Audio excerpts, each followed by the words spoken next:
Imagine waking up in a world where the very earth beneath your feet is dying.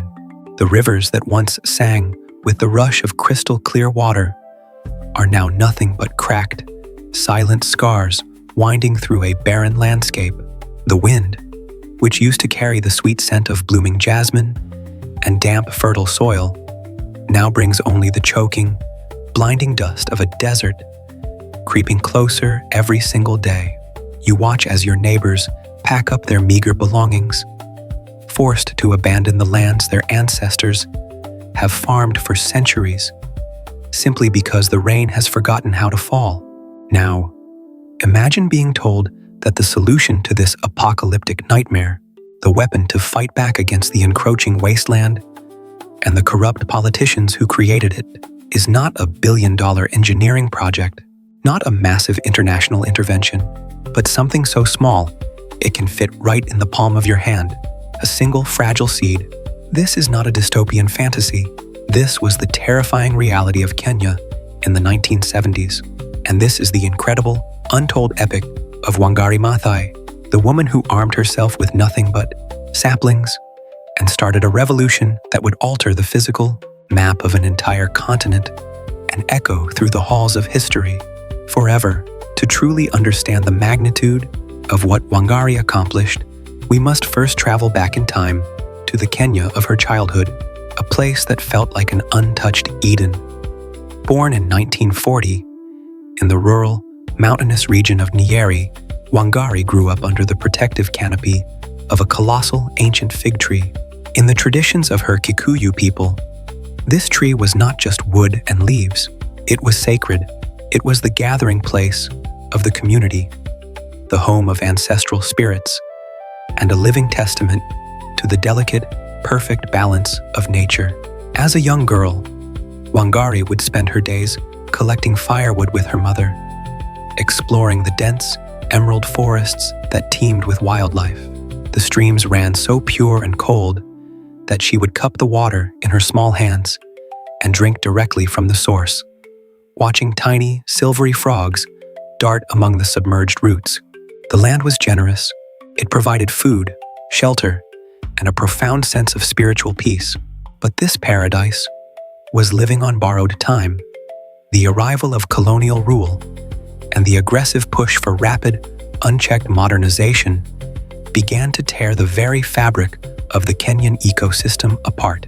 Vast, magnificent forests that had stood for thousands of years were ruthlessly clear-cut. The indigenous trees, which had evolved over millennia to hold the soil together and capture the scarce rainfall, were replaced by sprawling, endless commercial plantations of fast-growing, non-native species like pine and eucalyptus. These alien trees were thirsty, aggressively sucking the groundwater dry, and they provided absolutely nothing for the local ecosystem. No fruit for the animals, no medicine for the healers, and no proper firewood for the local women. The consequences were devastating and incredibly swift. The rich, dark topsoil, no longer anchored by the deep roots of the native forests, was simply washed away by the rains, turning the once vibrant rivers into thick, muddy torrents of lost potential. Wangari, however, was not there to witness the beginning of this silent catastrophe. Through sheer brilliance and an unyielding determination, she had secured a rare scholarship to study in the United States. It was the early 1960s, the era of the famous Kennedy Airlift, an initiative designed to educate the brightest minds of a newly independent Africa. Wangari thrived in America. She studied biology, absorbing everything she could about the complex, interconnected webs of ecosystems. She went on to Germany to further her studies and eventually returned to her homeland to become the first woman in all of East and Central Africa to earn a doctorate degree. She was a trailblazer, a brilliant academic standing at the pinnacle of her profession. But when she finally returned to the rural villages of her youth, the academic triumphs turned to ashes in her mouth. The Eden she remembered was gone. In its place, she found a landscape that looked as though it had been scourged by a terrible curse. The sacred fig tree of her childhood had been unceremoniously chopped down to make way for a tea plantation. The crystal-clear streams, where she used to catch frogs, were completely bone-dry, reduced to dusty trenches. But the most heartbreaking devastation was not in the landscape. It was in the faces of the people, specifically the women. In rural Kenya, women were the backbone of society. They were the farmers, the caretakers, the providers, and now they were suffering on an unimaginable scale. Because the forests were gone, these women were forced to walk for hours, sometimes up to half a day, just to find enough firewood to cook a single meal. Because the soil was depleted and eroded, their crops were failing, leading to widespread malnutrition among their children.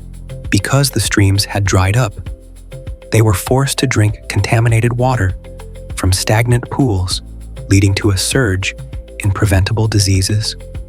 Wangari listened to the desperate stories of these women. They complained of poverty, of hunger, of sickness, and of a government that seemed entirely blind to their suffering. As a trained biologist, Wangari saw the invisible threads connecting all these tragedies. The root cause of the malnutrition, the poverty, and the disease was exactly the same: the destruction of the natural environment. The equation was brutally simple. No trees meant no roots to hold the soil. No soil meant no crops. No crops meant starvation. No trees also meant no canopy to capture the rain, which meant the water simply evaporated or caused flash floods, leaving nothing to replenish the underground aquifers. The land was bleeding out, and the people were dying with it. The government's proposed solutions were complex, expensive, and entirely ineffective. They held conferences, published endless academic papers, and waited for international aid that rarely trickled down to the people who actually needed it. But Wangari realized that the people starving in the villages could not eat academic papers. They could not drink bureaucratic promises. They needed immediate, tangible action. And so, drawing upon the deep ancestral wisdom of her Kikuyu heritage and her advanced scientific knowledge, she conceived an idea that was so incredibly simple. It was considered revolutionary, and by some, even dangerous. Why wait for the government? Why wait for foreign aid? The women themselves had the power to heal the land. All they had to do was plant trees. In 1977, on the World Environment Day, Wangari Maathai walked out into an empty field, knelt down in the dry, unforgiving dirt, and planted 7 small, fragile seedlings in honor of historical Kenyan leaders. That quiet, almost unnoticed act of defiance was the birth of the Greenbelt movement. At first, her idea was met with overwhelming skepticism and outright mockery. The professional foresters, who were entirely male, laughed at her. They claimed that planting and maintaining trees was a highly complex science, something that required years of specialized training. They argued that uneducated, illiterate women from the rural villages could never successfully manage large-scale reforestation. But Wangari completely ignored them. She knew that the women of Kenya possessed a profound, intuitive understanding of the earth. They were the ones who worked the soil every single day. They didn't need a university degree to understand how to nurture a living thing. Wangari began traveling from village to village, speaking directly to the women. She didn't talk to them about complex ecological theories or atmospheric carbon levels. She talked to them about their daily struggles. She explained how planting specific indigenous trees could restore the soil nutrients, how the leaves would provide fodder for their livestock, and how the branches would eventually provide a sustainable source of firewood right in their own backyards. She set up a brilliant, empowering system. The Greenbelt movement would teach the women how to collect seeds from surviving native trees, how to prepare the soil, and how to nurture the seedlings. Most importantly, the movement would actually pay the women a small, fair stipend for every single tree that survived past its fragile early stages. The response was absolutely explosive. What started as a handful of women planting seeds in old tin cans and broken pots rapidly transformed into a massive, unstoppable grassroots army. The women built thousands of tree nurseries across the country. They carried water for miles to keep the young saplings alive during the brutal dry seasons. They protected the growing forests from grazing animals, and slowly, miraculously, the landscape began to change. As millions of trees took root and stretched their branches toward the African sun, the environment began to heal. The deep roots stabilized the soil, stopping the devastating erosion. The canopy provided shade, reducing the scorching temperatures, and most incredibly, as the forests returned, the water table began to rise. Streams that had been dry for decades suddenly began to flow again, bringing life-saving, clean water back to the desperate villages. But the Greenbelt movement was never just about planting trees. It was about planting the seeds of empowerment, confidence, and democratic action in the hearts of the oppressed. As the women worked together, they began to realize their own collective power. They realized that if they could change the physical landscape of their country, they could also change the political landscape. They started demanding better schools, better health care, and a voice in how their communities were governed. The simple act of digging a hole and planting a seed had become a profound act of political rebellion, and this incredible success did not go unnoticed by those in power. By the late 1980s, Kenya was firmly under the grip of a brutal, authoritarian regime led by President Daniel Arap Moi. The government was deeply corrupt, routinely handing out massive tracts of public land and protected forests to political cronies and wealthy developers in exchange for bribes and loyalty. Wangari Maathai, with her massive network of empowered, politically active women, became a massive thorn in the side of the dictatorship. The true collision course was set when the government announced a grand, arrogant plan to build a massive 60-story commercial skyscraper, complete with a luxury hotel and a statue of the president, right in the absolute center of Uhuru Park. Uhuru Park was the only major public green space left in the sprawling, congested capital city of Nairobi. It was the only place where the poor, the workers, and the families could go to breathe fresh air and escape the concrete jungle. For the government to destroy it for the sake of corporate greed was an unforgivable insult. Wangari drew a line in the sand. She mobilized her movement, leading massive, highly visible protests. She wrote fiery letters to international investors, warning them that they were financing the destruction of a national treasure. The regime responded with terrifying brutality. They launched a vicious smear campaign against her in the state-controlled media, calling her a crazy woman, a subversive threat to national security, and an enemy of progress. When the propaganda failed to silence her, they turned to physical violence. Wangari was repeatedly hunted down, arrested, and thrown into miserable, freezing prison cells without trial. Her offices were raided and shut down by armed police. During one particularly horrific, peaceful protest in another protected area, the Karura Forest, Wangari and her supporters were ambushed by a mob of hired, armed thugs. Wangari was brutally beaten with clubs, suffering severe head injuries that left her bleeding profusely and requiring hospitalization.